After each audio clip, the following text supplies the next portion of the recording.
Good day, guys. It's me, Joseph, again, and today we are starting our course fully.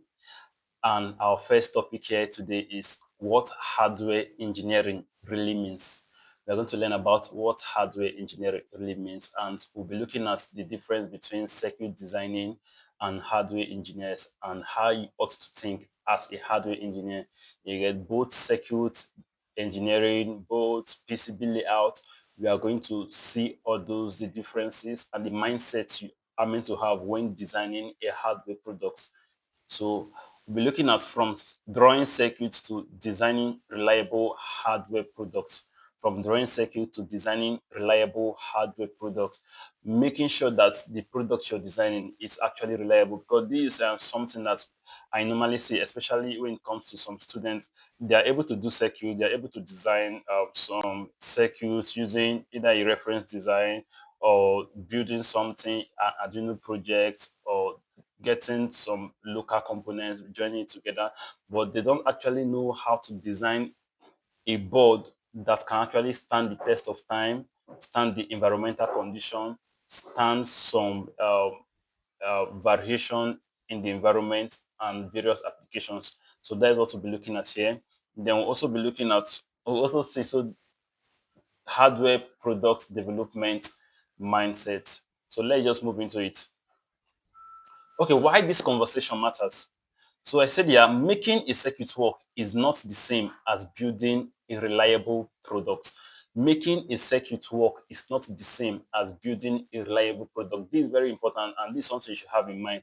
A circuit worked when you did it doesn't mean that once that circuit is being deployed to the market or is being given to users, that it will perform as it performed during when you built it. And this happens because of different factors and different conditions. Yeah, it might be when you tested your circuit, it worked within the room temperature, and when you're giving your circuit to users or you deploy this in a certain environment, outside the environment you tested it on, if the component or the circuit itself might start giving you different characteristics. So this is something you guys ought to have in mind.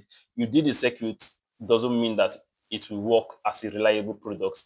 So you have to get all these things in mind, and I'm going to also cover that. Then we have real world hardware must work repeatedly, not once. Real world hardware must work repeatedly, not once. So in this course, I'm going to cover how to design hardwares that can work repeatedly, not just, oh, that I designed this and someone wants to take my design and do the same thing and it's not performing as intended.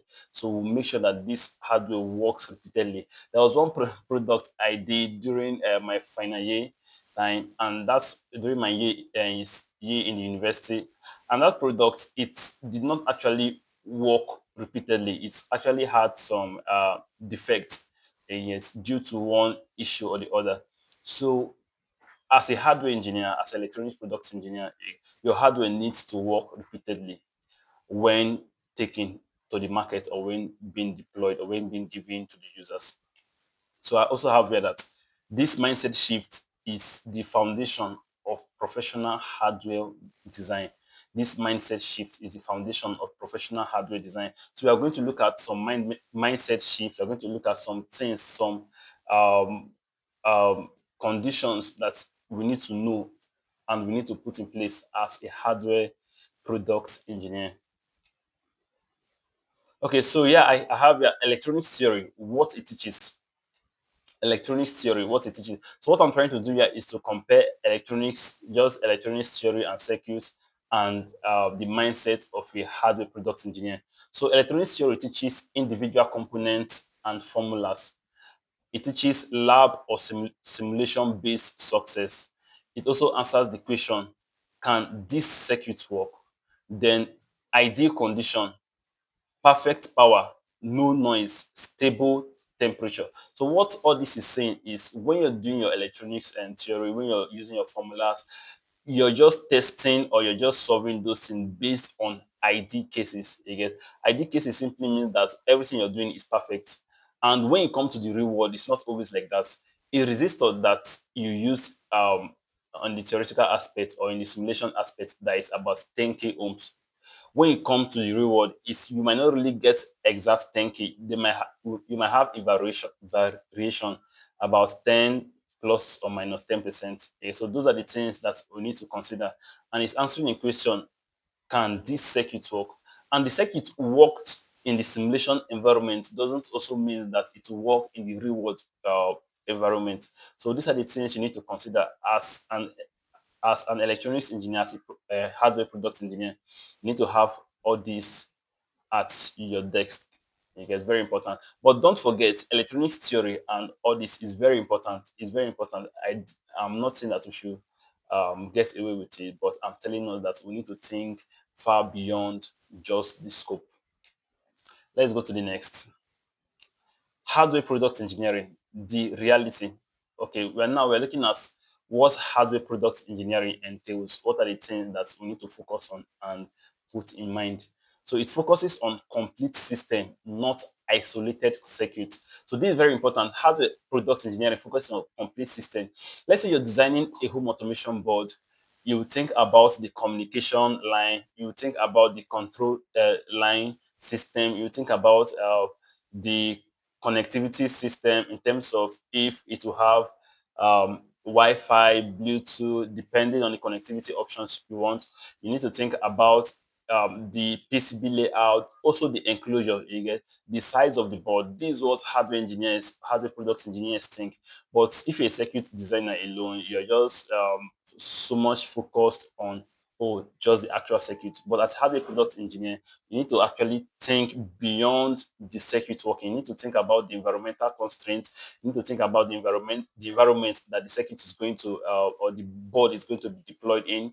Is it an industrial environment? Is it um, uh, a, an isolated environment? Just all this, the temperature conditions, the humidity, and all that. This is what gives you perspective and insight to design better hardware products.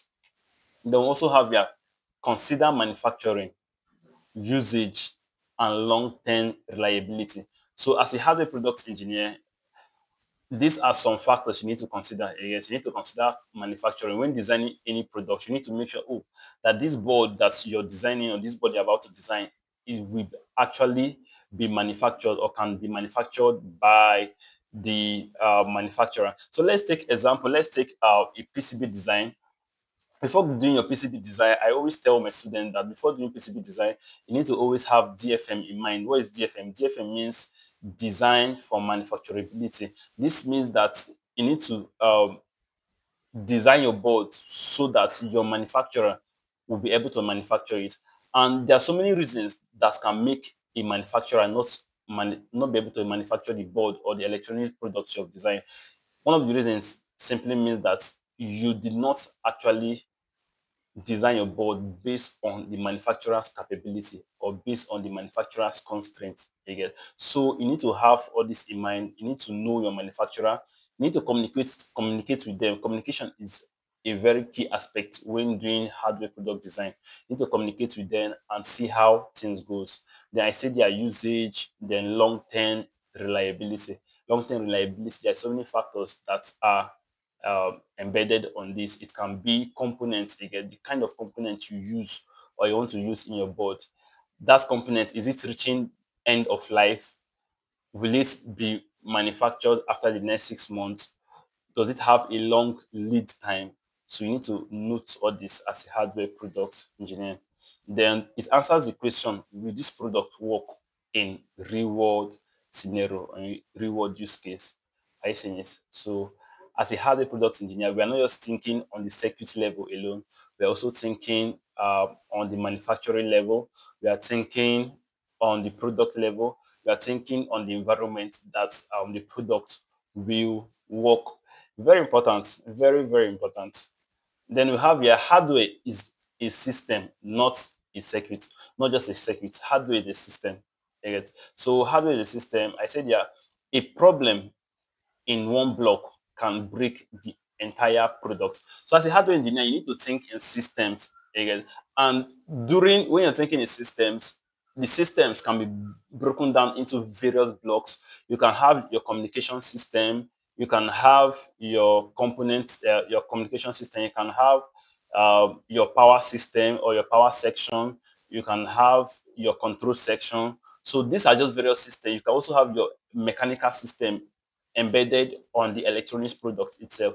So when you think in system, it gives you the idea, okay, of what to do. It helps you know how things work together. It helps you know, okay, this is what you need to do. Yeah, this is the constraints that you need to put at this area in order to optimize this part for you to get a better output. So these are what you need to do. Then we also have optimizing one part without others causing failure. Yes. So optimizing one part without others causing failure. This, I just said it, this the kind of mindset or the way you ought to design your hardware. You need to optimize. During the optimization, you need to make sure that every other aspect, there's no lag or there's no compromise in other aspects of your circuit or of your hardware products. Then good engineers think in system, not in schematic alone. Uh, Good engineers, we think in system, we think in power system, we think in signal system. Just what I wrote here: power, signal, firmware, layout, and are all interconnected. We are always thinking in system. We are always thinking, oh, if I use this MCU, will I be able to program it? If I use this voltage regulator, will it work well on this particular MCU or on this particular IC? So we are always thinking, oh, what is the constraints or what these components I'm using, can it withstand in this environmental condition? So we're always thinking in systems as hardware engineers, and it gives us insight to design better products. Very important, guys. Then I have here why many hardware projects fail. Okay, uh, uh, we have different reasons why many hardware projects fail. So I will just list some here. So you said there poor system level planning at the beginning. This is what I was saying previously. Poor system level planning at the beginning. Most people or most students or engineers, we just tend to venture into hardware. When we are given a hardware product to design, our mindset or what we just feel is, oh, let me just start doing the schematic, let me just start doing the PCB layout. And it goes far beyond that. Even before the schematic, before the PCB layout, there are some things you ought to put in place. First, I will tell you, try to understand the application that you're working on and know the problem you're trying to solve. This is inevitable. Understand the application you're working on, note the problem you're trying to solve. Then when you get that, then when you've done that, then you can start getting you can start writing down your design requirements. You get writing down the design requirements, then writing down, start putting things in blocks and having a system architecture. So these are very important. These are vital information you need to know. And without putting all this in place first, and you just venture straight into a schematic, you might have so many issues during the design or after the design, because you might tend to choose a component that is not really available. And after your PCB design and sent to the manufacturer, they will tell you that that component is not available in the market, and you need to redesign that product, and it will cost you a longer development time, and it can even cost you much money. You see, so these are a few reasons. They have ignoring power, layout, and manufacturability. Ignoring power, layout. So these are some reasons that hardware design fail. Most engineers, when designing hardware, you need to put power is something. In fact, in electronics, you can't do without power. Power is actually what gives life to your gives life to your body.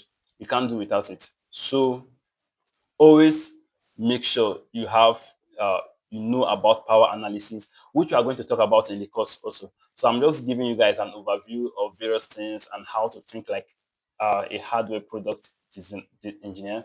Then I said their layout, their manufacturability. So that is also important. Then lastly here, design decisions made without real world thinking. This inevitable when doing your design, when doing hardware design, you don't just you don't you don't design your product with the ideal world scenario. You need to design your product with the real world scenario. Designing your product with the real world scenario simply means when choosing components, you're choosing components based on real-world constraints. For example, you might be dealing with, you might be working on an industrial product, and maybe you're meant to use an industrial grade component for that particular product, and you just decided to use in the normal general grade. It might work within few months, but it might break down because of the environmental conditions there that affects the product. You get so yeah, so guys, design decisions made without real-world thinking. This is something you ought to have in mind. Always design your hardware products with real-world scenario in mind. Very important. Okay, the key takeaway for this session: your goal is not just to make a circuit work. Your goal is not just to make a circuit work. Your goal is to design a reliable product. So you're not just designing electronics board just to make the circuit work. You need to make sure that okay, this board you're designing will actually be shipped to the market, can actually be deployed, users can use it, and it can last the test of time. Okay, so that is how you ought to think. That is why when you're designing with a product engineer's mindset, you're always looking at various factors. You're always looking at the environmental conditions. You're always looking at user interaction. These are most of the things that we need to put in place even while looking at the circuit design itself, because you still need to have this. It will broaden your mind when doing product design. So I have here also good hardware starts with good thinking. This is what I just said. Good hardware starts with good thinking. It does not start with your schematic first. It does not start with your PCB layout first. It starts with good thinking and the right mindset, trying to put things together, trying to make sure that things are well aligned. This is very important. Then number four, this mindset will guide everything in this course. And that is one reason why I'm creating this course. Okay, there are so many courses out there, but I'm creating this course also to have that product engineer's mindset again. And everything will be doing both on the PCB aspect, both on the component selection aspect, both on the schematic aspect. We are going to think like a product designer. We are going to think like a hardware product designer to make sure we put everything in place. We think about the software, we think about the schematic, we think about the layout, we think about the enclosure, and we'll see how we can put all those things together so that they can work and we can get a lasting product that we can ship to the market. Then your goal is not just to make a circuit work. As I said it earlier on, your goal is not just to make a circuit work. Your goal is to design a reliable electronics product that can be used by your customers, businesses, or your users. So thank you guys for today. I want you guys to share, like, comment. If there are any questions you want to ask or you're not cleared on, you can always comment on the comment section. Thank you guys, and also subscribe. Don't forget to subscribe. Thank you guys.